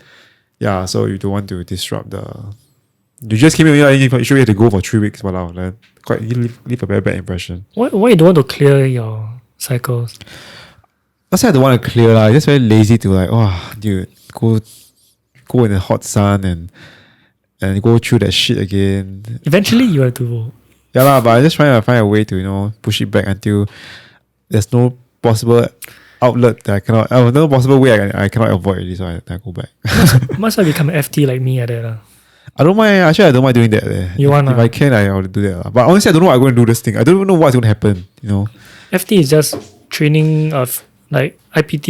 You heard? Yeah, I don't mind doing that lah. You don't mind? Yeah, I don't mind. Working hours are much shorter. I say even better. But you don't shoot your big gun anymore, the MP5. To me, it doesn't matter anymore. So. If it doesn't matter, then what about seeing other people? Like, what am I seeing other people? Like your old intake mates I probably won't see them. They already went back how many times already. I don't know. You might or might not lah. Wei Lun already. Sorry, Wei Lun already like grow. He like how many times he go? 10 times already or 11 times already. I don't know how many times he go. Because there's a bigger chance of seeing people you know. Correct lah. But in FT, right, a lot of people are all the OFIs, and some people I never see before. Okay lah. Okay, you know what? I go my first cycle first. I see what I get first. If you want, right, I can pull you in. No, don't put me first. Okay, yeah. Let me see first. Let me see for myself. Because I've not been there for so long. The last time I went back was just to collect all the new shit. Yeah. Then after that I just left the place already. So see how lah. See how. I don't think I would. See how lah. Maybe I find a job then I say, hey, sorry, first month in cannot defer next. Something hit my ear. Yeah, defer next year or something. Yeah. But you ever heard before, right? Like if you don't go back, a lot of times they'll throw you back to trooper. But I never go back for like almost 4 years already. They might lah. But they still haven't throw me back. I thought they would throw me already. They might. That's why you don't know your first cycle might be a trooper. No, when I went back, right? When I went back, then after that, they asked me to try all the stupid shit. Then they asked me, because after that, they asked me to get the stupid LBV shit, right? Then they say, you are MP5 or HQ or what? You are what? The two guns are MP5 and what? M4, I don't know what. Then I said, I don't know. So I don't know what. Because they never tell me what I'm using. Yeah. So then I show him the paper. Then the guy say, oh, you trainer. Then he just give me both. Okay. Yeah, okay lor. Yeah, that's okay. So I think maybe trainer. But you'll see. Yeah, I'll see. Maybe the last minute, got you, man, Maurice. Finally, you're back. Trooper. Yeah, man. But either way, my plans honestly is to get out of Singapore. Honestly, I have plans to get out of Singapore. So I'm hoping that I can get out as soon as possible. Then don't have to serve. Yeah. In terms of a family, would they be okay? Fine lah. They also want me to get out also. Oh. Once they want me to get out, but they like do whatever you want with your life. 随便啦. Yeah. I have a friend who's quite sad lah. My friend who is he's in Canada now, right? He actually didn't want to come back he didn't want to serve NS one. Yeah, but he had no choice because he was in Canada for only like 7-8 years only. Then in order to get a PR in Canada, right, you need to be 10 years. Yeah, then he got no choice. He had to come back to Singapore to serve 2 years NS. Even though now he will never come back to Singapore ever again. Yeah. So imagine he come here to serve 2 years NS, then he now went back to Canada and he say he's never coming back. And he come back for New Year and stuff lah, but he won't come back to stay forever. And he probably gonna get a Canada like citizenship there. Yeah, so quite sad for him lah. Yeah, for himself. Yeah. Why? What is it sad? because like it's like I have a few friends actually who they don't stay. I don't know why my batch is like all the people from overseas come back. Yeah, then they have no plans to stay in Singapore. Then they just have to serve their 2 years NS. This is because like my friend cannot receive visa or they just want to hold a Singapore passport. Yeah, then they have to serve 2 years. But it's like these people are not going to come back, you know what I mean? Yeah. So it's like sometimes I don't understand like why would we even bother to hold all these people down. But when it comes to let's say wartime, I highly doubt they will come back and protect us. I'm pretty sure they already because now they're really living in UK. One of them is in Abu Dhabi, another one is in Canada. Yeah, I don't know why would they come back. We got a lot of friends in overseas. Yeah, I don't know. My batch got a lot of overseas people came back. Yeah, they all like kind of like no choice really lah. Come back already. Yeah, 18 years old already. Come back. Yeah, so yeah, my batch got a lot of these people. So you met them during secondary school? I met them during secondary school. I mean, no, I met them during NS. Oh, okay. Yeah. Talking about NS. Yeah, I mean my batch, meaning my batch in the NS, the training, the 3 months. So first 3 months, right? A lot of overseas people came back. Kind of like recalled back to serve NS. So that was the shit thing. And then somehow they get some good life. They get police some more. Yeah. Normally you come back, you go army. They Shiong. Yeah, they really live a good life. And somehow most of them went at SA also. Yeah, they don't plan to serve what, so like just SA law. Yeah. Interesting. Yeah, man. This podcast has really focused a lot on SPF and police. Don't watch please SPF people don't watch, please don't do anything to me. Yeah. I'm not revealing any information that is not new or anything. It's just talking about ghost stories, talking about how to get a scholarship, and that's all only lah. Service. Nothing to do with never talk about tactical movements or anything, right? What we do and stuff. Yeah, never talk about that. Yeah. But honestly, I don't really miss the life of this kind of thing, this kind of training thing. Yeah. For me, I miss the companionship. Okay lah, maybe that. Yeah, but the training you miss that, man. A bit. In the hot sun and stuff. I don't mind the sun, to be honest. For me, I'm okay with the sun. I mean, I'm okay with it, but I can't do it like so many times. You know what I mean? Like, someone we are under the hot sun for like 3 days a week for like the whole day kind of thing, or like 8 hours. That's when jialat, man, for 3 days a week for like 1 year. So you're the kind of person that likes to like go out and do something different each time. Yeah lah, and yeah, correct lor. And yeah, cause I was honestly when I first came into Procom, right, I was what's it called? I was promised that once you reach a certain seniority, you will not have to go under the hot sun. I was promised that. That is true lah. Then after that, we had some issues and there's a conversion going on, and then that promise was long forgotten and was laughed at. People were like, what? What are you talking about? Go lah. Yeah, that was something that I always remember. The transition period was toughest, honestly. Yeah, man. Yeah, luckily I was only survived. I only had like a few more months to go only. Yeah, but I don't know much about the new intake. Yeah, I only know about the new intake is because of Matthew. We went clubbing with them. Oh yeah. What a weird thing, right? Yeah, it was so weird. This was back in 2017. You were single back then, right? Yeah, so 2017. Yeah, then Matthew. I remember that Matthew was messaging me on Instagram. Then he said, I want to go clubbing. I say, okay lor, go lor. Then he said, we're going with all the new intake people. Then we go lor. Then I know Fairuz was there. Fairuz and his girlfriend was there. Like his current wife. Oh, like, really? Yeah. I don't know if I can say this, but yeah, they were there lah. And were they drinking? I don't know. Okay, I don't know. I really don't know. But I was drinking. Yeah, me and Matthew, everyone else. Yeah, normal thing lah. I drink before I go club. But club fun, man. I mean, for me, have you been? I've been once. With the kids people. No, but it's not really even a club. I went to Batam. Batam? Yeah. How is that a club, dude? What do you mean by no, I can't remember when. I think it's Batam. Then we went to this club, but I honestly like okay only like. But a club in Indonesia. Yeah, I think so. Yeah. What do they? How was it like? What do It you? was damn weird, man. I didn't really like. What time you all go first? 10 o'clock, 12 o'clock. I think 11. Okay. So. Then how was it when you walk in? She's very horrible. The music was like, the music was bad. What music were they playing? Like I remember they were playing Malay music? No, playing instruments. Oh, the live band Live band plus techno music lah. I don't know how they did it. But, Okay, that's weird. So I mean, that's not a legit. How to say? This is not a fair judgment on clubs but for me, I prefer to be in a bar. Oh, okay. But there was also loud music. Then you dance and stuff also lah. And be here and there lah. Okay. After a while, it's out already.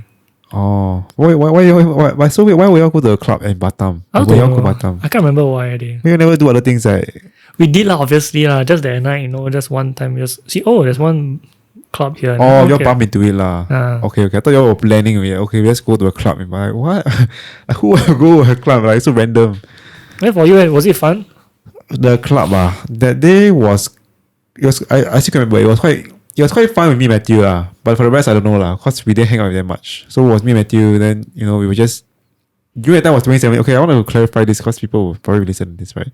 So in 2017, okay, we were just scouting for the opposite gender. It was in 2017. We were single, yeah. And then we went club, and then with me and Matthew we just go in and we talk to some girls and stuff like that. And then it was fun for us cause we get rejected and then quite funny also. Yeah, cause we had these two girls who were dancing with us. Then we went to dance with them. Then they were quite uncomfortable, can see their face. And they were trying to talk to them. They're quite young, they're like, honestly, I think they were like, how old is the clubbing age? 18. So they look like 20, 19, like poly girls. Yeah. They look like poly girls, and we're like what? After ORD kind of people. Someone like almost quite old already. Yeah. How old are you now actually? 27. This year. Okay lah. So during that time I was 25, 24 like that. My age now. Yeah correct. But these people were like 19, 18 poly, yeah. So it's like a bit weird but then we try to talk to them, then they're not interested and stuff. Then they kind of ended. But we had fun Then after we laugh at all those like our own NS people, because they were like dancing with each other, like all guys. I'm like, dude, what is so weird? They're like, it's so weird. All people dancing together. Were you ever successful in like getting a number or someone's? In the club? Not really I think it's more of the fun It's more fun, like it's just fun to just get rejected and get laugh at your friend and your friend laugh at you. Yeah, then we were drinking, having fun. Yeah. And then Faris was there. I say Faris was there, but I didn't really see much. Yeah, he was like he disappeared and then suddenly I see him somewhere else and he disappeared again. Yeah, but we club until like 4 a.m, then it's out already. Yeah. I cannot live that kind of lifestyle. I mean, you can try once if you want to. You can go and try one time, but if it's not something that is like that, it's not something that you'll do so many times. Yeah, honestly, I don't know how people can do like Matthew. He can do it every week or some shit like that. I don't know how you can do it, but yeah, I went clubbing with him also in Japan that time. How was it? How's the difference between Japan and Singapore? The Japan one was quite bad because I don't know whether we went too early or what. Because I remember me and Matt were pre-drinking outside a 7-Eleven. Yeah, we went Tokyo, and he's telling me, okay, this area, all the Love Hotel, all the clubs are here. Then I'm like, okay, good. Then say, okay, we go and pre-drink first. Yeah, okay, we go to a 7-Eleven, then we buy all the drinks. Then he actually buy this stupid other small drink. He say, you have to drink this after you drink all your alcohol, because if not, tomorrow morning you wake up with a hangover. So this, I don't know what is this. It's just some small bottle of don't know what. So I just drank all the alcohol. Then I drank that also Then we went to the club. Then the club, when you walk in, they pay cover charge. So we pay I think it was like what, 20 Sing, I think. If I'm not wrong. Oh, that's okay. It's quite cheap. Yeah. Then we went. I remember we walked in. It was like there was 2 levels. The downstairs was like purely just techno music, no lyrics on. Literally like like only no music. Yeah. So then after we don't like it, we went up. So we went out. It was more like normal EDM music and stuff with lyrics and stuff. Then it was not very crowded. There were like barely a lot of people on the dance floor. Yeah, barely anyone. Then again we during that time we were trying to find girls. Yeah, not me Matthew Okay, yeah. Actually, was it me? Yeah, I was helping him. We were together. Okay, so we went to find these two Japanese girls who were standing at the corner. Yeah, I don't know Japanese at all. Then the funny thing was that I went to like want to shake her hand. Hey, hi. Then they were like a bit like they move away, like their body move away. I think they're not used to like this kind of like handshake and stuff. Yeah, so that's something that I learned lah. Yeah. But there's another story I'll tell you of this podcast that happened during that clubbing session. Yeah, but I'll say another time. Okay. But after that, but it was quite bad lah. The music was not very good, and there were just people basically like literally really dancing, like the professional dancers dancing. Oh. Yeah, like some guy doing breakdance and stuff. I'm like, okay, so random, because it was quite empty. Yeah, and then after that we left the second floor, we went down the first floor.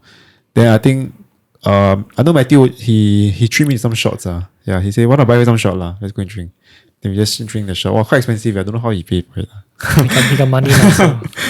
Yeah, and then I remember he was trying to pick up this dancer, like pole, like no, the dance on the pole one. He tried to pick him up. Yeah. Was it successful? No. I was just watching. I was like, oh, this guy is trying all his effort. Then we didn't get anything lah. After that, we just left. Then we left. Then we went to get ramen. That's what I remember. Oh. Yeah, at like 4 a.m. or 3 a.m. Yeah, then I took a cab back to my capsule hotel. Yeah, it cost me like $30 just to take a cab. 30 Sing. So ex. Yeah. I bet it's even more expensive than your capsule hotel. Yeah. The capsule hotel was quite cheap actually. Yeah, I don't know why. In Japan, the cabs are so expensive. Have you been to Japan? Yeah. You took the cab? Nope. That's why. You should go and take. I thought it was at a normal price. I took the cab from the Hanada airport to some shrine place. Because I only went there for the weekend only. So I don't have to go. So I only got a backpack with me. Oh. Yeah. So I took a cab there. It cost me like almost 60 Sing. And the ride was only like 30 minutes. Wait, how much? How much was the total trip? Yeah. Like, I brought. Okay, let's not include all the tickets. Of course, I don't know how much was that, but I brought with me, I think, 600 Sing. It was really like, I feel like it was too much really, because I only went for like 3-4 days. And I spent almost 400 Sing, 500 Sing. Holy shit. Yeah, and I mainly blame it on the cab. The 2 cab that I took. Yeah. That's the most expensive shit that I think was not worth it at all. Yeah. No, it's not a scam, right? It's legit, right? It's a legit cab on the airport. Like they're literally at the, when you come out of the airport, then they tell you, oh, taxi is here. Because I didn't know how to go. I was like, how the shit do I go to this place? And it's more like early morning. I took an early morning flight. Yeah. Then I was like, literally no idea. Then I don't know the language as well. I just know I need to find Matthew. So they point the place. Yeah, correct. I was showing the Google map. I was like, this place. Yeah, then he like, okay. Then he brought me there. Yeah, then it cost like a bomb. But you went to Japan, right? Which part of Japan did you go? I went to Tokyo. Then I went to like some northern area. I mean, because I'm a Japanese Buddhist, right? So sometimes. Oh yeah, you are the Japanese Buddhist, yeah. So we will go overseas once in a while to pray in Japan. Oh, which Tokyo? No, it's all the way near. It's quite near to Mount Fuji. Okay. But I don't really know exactly what is the state there. But it's around there, north. What do you do there? Like pray. But how do you get there? So you first land where first? We will land in Narita Airport. Okay. Then we will take the bus. Can't remember, I think 1 hour 30 minutes trip or 2 hours. What's the direct bus there? Yeah, so we take a bus because it's like, how to say, it's like a planned event, ma. So we will take the bus there, and then we will pray there for like a few days. Few days. Yeah, so quite. I mean, it's really nice. The ambience is all it's a very rural place. So a lot of fresh air. Okay. Not much of like a lot of nice food also, and the ice cream. Oh, amazing, man. But it's vegetarian, right? Is it? No. Very Buddhist, right? No way? No, I mean my Buddhists, we are quite open to everything. Oh. So beef also can eat, man. Oh, were there a lot of people with you in this thing? Quite a number. So like from Singapore, we'll bring about 30 people. Oh, that's quite a lot. So there's other people from different countries, US or some other weird countries, to come together to pray. Oh, dude, that's quite a lot of people. How do you get into this whole Japanese Buddhist thing? My grandma. How did she get into it? Because I mean this story is like was something to do with like my aunt, because my aunt once had a nosebleed that couldn't stop. Yeah. So she went to go find help. So someone managed to recommend her to this temple. Okay. So after she prayed it, right, the bleeding finally stopped because it kept on bleeding non-stop. Okay. So after that, right, she was like quite enlightened. Oh. Then she like kind of like asked everyone to like also join her, which I mean we all did lah. But you never see a doctor, man, for this thing. They see but they just couldn't stop. I'm not sure. Okay, I'm not really sure what happened, but I know it's related to this story. That's Okay. how they actually start practicing Oh, so how many years have you been practicing already? since I was young. All my life. Oh, your whole life really? Oh. Your whole family, like even your brother, right? Is it your brother? My brother also, yeah. Oh, wow, dude. Wow, all practice this. So every year you'll go, is it? No lah, once in a while lah. Expensive in order to go there. Oh, really? How much is it? I can't remember, but I know you need to be prepared lah to spend So how many times have you go there already? twice. Oh, that's not a lot lah. I mean, so you're 24 years and two Yeah. times. Went there once when I was like 12. Another one 15. Around there. But do they plan it every year? Just Yeah, that you can every choose when you want to go. Oh, okay. Wow, sounds fun eh. The place is actually very nice. The temple is like here, and then behind you can see Mount Fuji. On a good day. But how is it different from normal Buddhism? Like Japanese Buddhism and normal Buddhism? Like you all believe in like is it Buddha? Buddha is We pray to this guy called Nichiren Daishonin. it's a Japanese Buddha. Or what? It's not a Buddha. I think it's more like how do I call it? A person? A person. Entity. Yeah. Oh. Because he's the one that found the enlightenment. That's why now we pray to him. Oh, but what's the history behind this Japanese? If you know what's the history behind it? It's quite vast. It's quite intense. This is like 1 hour story, bro. It's just like Okay. yeah, but it's quite interesting lah. Long story short, because of him, like everyone, like that's how the teaching started. I think it's because of the war also. I think I can't remember already. Oh, this was during the World War II. Oh, sorry, World War One. It was before that actually. I think, but some other war. I don't know what in Japan. Man. So it's actually a few hundred years already lah. It's relatively young actually. About I think 18,000. So around 200 years. Yeah, it's quite young. Quite young. Okay. That's why in Singapore it's not very popular. Yeah, I mean when you first told me about it, I was like, what? But What's Japanese Buddhist? Yeah. But there's actually another like organization that is very similar. Yeah. But it's like, I mean, to some others they'll call it a copycat. A copycat. Why? What did they do? Because it's the exact same thing. Yeah. Because I don't know what they pray to lah, but it's the exact same model, but they pray differently What do you mean by the exact same model? Like what? How do I explain? It's like because we pray to like this scroll Yeah. that is obviously blessed lah. Yeah. Then the other one is like, I think wooden or something. I can't remember what is it. Yeah. But it's not really blessed. But it's the exact same thing. It's the exact same model. Oh. We pray the same words, but it's just different. But how do you know you went there before lah? You will see before. I roughly see before. They performed in NDP before. NDP? Yeah, that's how they get so much members. They're actually quite big. What are they called again? Soka. Soka. Where are they located in Singapore? Jurong, I think have one. Here Jurong West. There's one. Soka. A Soka organization. Oh, but it's basically a copycat of yours. So you think that you are the first, you're The original. the original one. Okay. If I'm not wrong, there's some politics. Someone didn't believe in like that thing, then they decided to create their own one. Wow, but isn't it very skeptical? Someone just create this. I don't know. I mean, this is a very political thing. I mean, I've not really we don't really talk about it that often. Okay. Because it's very political. Maybe I go do my own research. Between these two religions. Okay. So, but it's very interesting, is how this actually all came about. So yeah, there's two organizations. But they also call themselves Japanese Buddhists. Yes. Okay. If I'm not wrong, I didn't really read a lot about them, but I know. Oh. Yeah. Okay. Maybe I go and research myself. Soka. Wow. So if there's such thing called Japanese Buddhist, so there's also Korean Buddhist as well. Is it?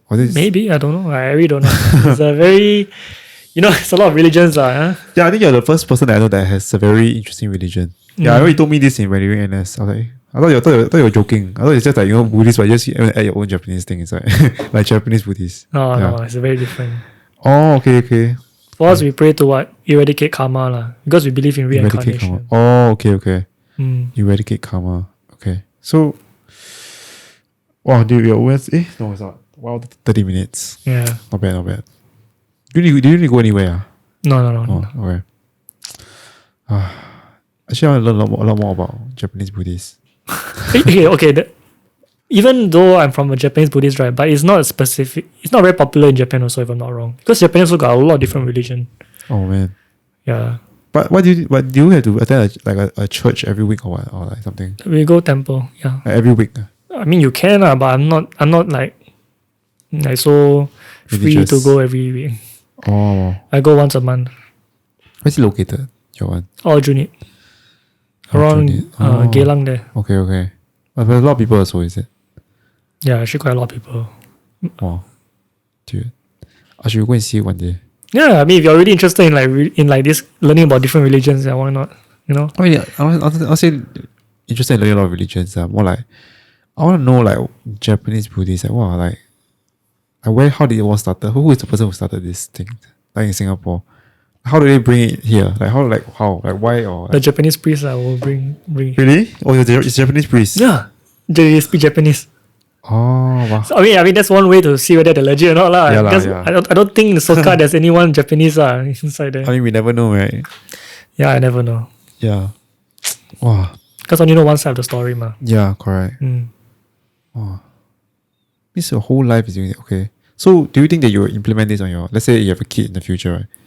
We also want him to become a Japanese Buddhist. Yeah, definitely. Okay. But hopefully my girlfriend is okay with it lah. But what your? I mean, I don't know if you can say this, but what does your girlfriend think about Japanese Buddhist? If you don't want to talk about it, I'll just cut it out. She's very neutral. Okay. Because she's a free thinker. Oh, we'll okay, go- that'll be good lah. Yeah, we'll talk about it more like. But was she personally. also interested? Like, wow, Japanese Buddhist is what? Yeah. She interested, yeah, but I mean, in terms of joining, I'll leave it to her lah. Freedom of choice. I won't force it upon. I don't like, just join. No lah, won't lah. If we don't want, then don't want. No. But I mean, I would recommend lah. It's not, Right. yeah, But do you have in Japanese Buddhist? Do you have like a book, Yeah. like a Bible? Like that? not Bible. No, I know. I mean, like something like a Bible. Bible is all those quotes, is it? Because I never read a Bible before. Bible is more of how to say it? It's like a not say I don't know what's the word I'm looking for. It's like Just not say experience. It's story. like it's more like a story that they have lived through and they're writing it into this passage. So when you pray, do you read the whole story? No, we don't really read the whole story. More like it'll be good if you can read. Like I mean, it's good for people to read lah. Like you should read every day. They don't have to read like one whole. You don't have to read the whole book by the end of certain date. Like you can read like maybe one page a day or one chapter a day and stuff like that. And you don't have to start from the cool thing about the Bible is that you don't have to start from the start to know what's happening. Normally, people when you start reading the Bible, right, they start with like the new, because there's the Old Testament and New Testament. So there's two. And then normally for new people, they usually start with the New Testament because it's more applicable, more relatable than the Old Testament. Old Testament, they do things like if you lie, you will get stoned and stuff like that, and you're struck by lightning by God and stuff like that. Okay. Yeah. So you tell it to a newcomer, it's like, what? I can't do anything. Yeah. So the New Testament will be easier for people to understand. New Testament is where I think, if I'm not wrong, is when Jesus is here lah. When Jesus is on earth and how he perform all the miracles and and stuff like that. Modernized in a way. Yeah, correct. And then some of the things that he say is more kind of applicable to now. Like doesn't mean that you lie, you get stoned to death and kind of bullshit, or you steal. Yeah, he's more like you will get forgiven and and as long as you keep believing in God and stuff like that. But Old Testament is like the opposite. Because now my church is teaching the Old Testament, and then they have things like like what? Oh, like how? Because now they're talking about how Israel is trying to. God has told Israel that he promised them the land, the land of this plot of land. But this plot of land is invaded by many different people. Basically got a lot of different people are living in it. So he's telling like the people of Israel that he will give you this land and he will help you fight these people to ward them off, like kill them basically. So basically the leader of Israel, which is Joshua right now, he's basically killing all these people who are in this land because God tell him to do it. Yeah. Wait, so right now, Oh, not now. Like back then, like how back then. because now also I still got a Palestine. Yeah. But then I'm not very sure what's happening, lah. But back then it was because of that. But the reason why then my pastor did tell us why, lah. See, yeah, it's been weird, right? You know, because you kill people and stuff. But you see, the reason why he asked Joshua to do it is because I think the people who are living on the land, they had seen too much already. Yeah, that God has really given them a lot of times to go and repent, but they don't do it. They keep doing it and doing it and doing it. Then now they reach a point where they kill of them lah, because they are so called the sinners lah, so they get killed and stuff.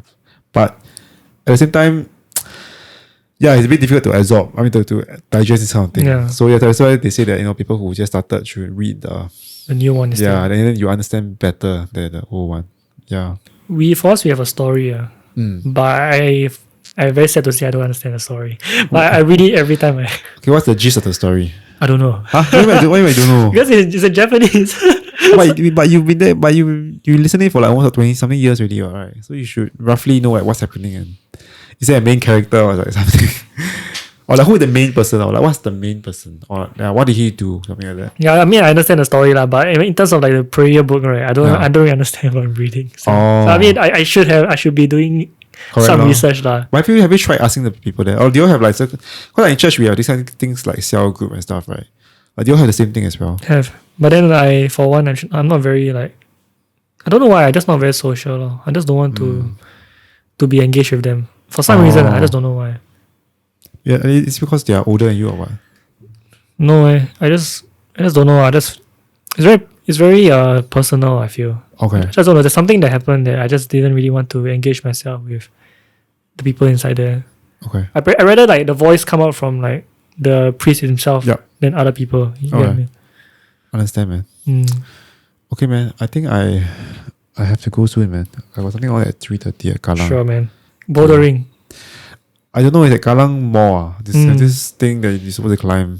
But I'm afraid of heights, so I probably won't climb so high. Yeah. Let's try only. Yeah, let's try lah. Okay, man. Thanks for coming for this podcast. I think I learned a lot from your life experiences and going to Singapore Police Force, and also about your religion, man. Japanese Buddhist. Thanks, man. I really enjoyed also talking and learning more about you. Yeah, man. And yeah, I didn't feel like this is like 1 hour 30 minutes. Now it's 1 hour 40 minutes already. Shit, that's long. 1 hour 40 minutes already. Yeah, I didn't realize also. Yeah. Having fun talking. Yeah, so it's fun, right? Yeah, it's kind of fun. Okay, man. Thanks. I'll see you soon. See you, man. Bye-bye. Bye.